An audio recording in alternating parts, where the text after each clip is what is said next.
So he told the angel, and the angel told him, so I'm going to shut your mouth now. So you're going to be silent for the whole 9 months. So you won't speak nothing. Because if you speak, guess what? You'll make her lose it. How many times have God used the prophet to speak something into your life and you lost it because you spoke against it? Because when you look in the Bible, when you break down the word angel, you got to understand that when the Bible says he have made man a little lower than angels, don't you know that when you break down that word angel, that it means that you're a little God? So when God used man and woman to speak something to you and you don't believe it, you have now disobeyed God because you did not believe what God spoke into your life. So if God said he called you to be a teacher, you said, I don't see how that's going to happen. That ain't me. I can't do that. What you have now did, you have let go what God has given you. You see how we lost stuff? We all lost a lot that God has spoken into us. And so he told Zechariah, your mouth's going to be closed until she had his baby. 21 say, meanwhile, the people were waiting for Zechariah to come out of the sanctuary, wondering why he was taking so long. When he finally did come out, he couldn't speak to them. Then they realized from his gestures and his silence that he must have seen a vision in the sanctuary. When Zechariah's week of service in the temple was over, he returned home. Listen, soon afterward, his wife Elizabeth became pregnant and went into seclusion 5 months. How kind the Lord is, she exclaimed. He has taken away my disgrace of having no children. See, he already had the baby. Listen to me, church.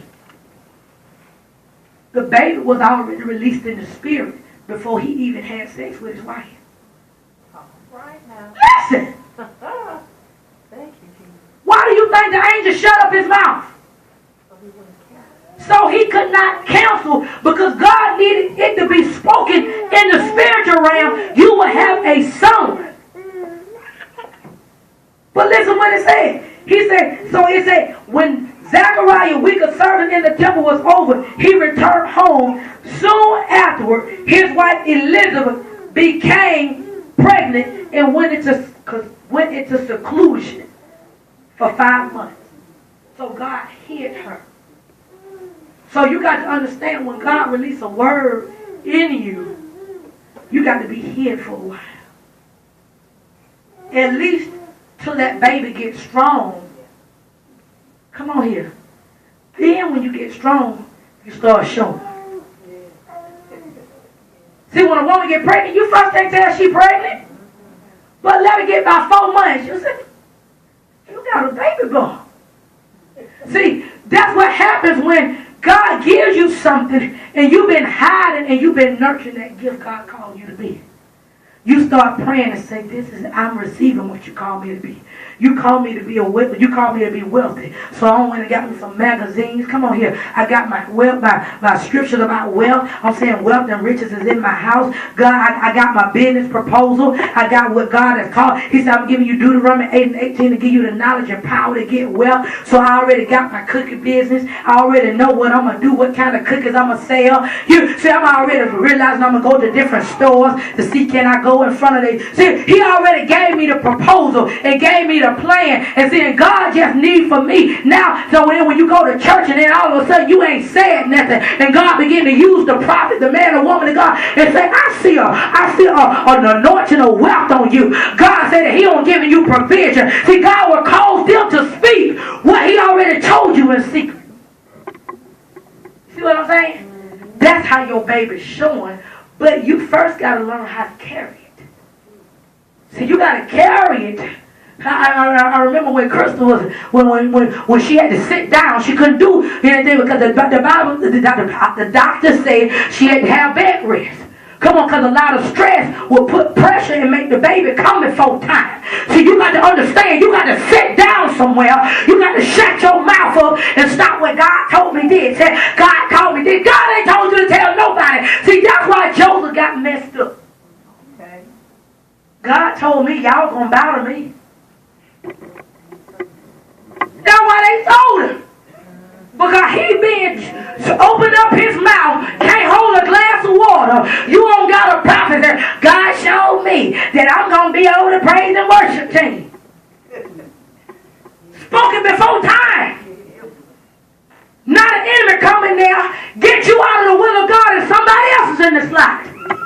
Because you spoke it before time instead of becoming what he called you to be. Then that's when he'll say, okay, now it's time for you to do it.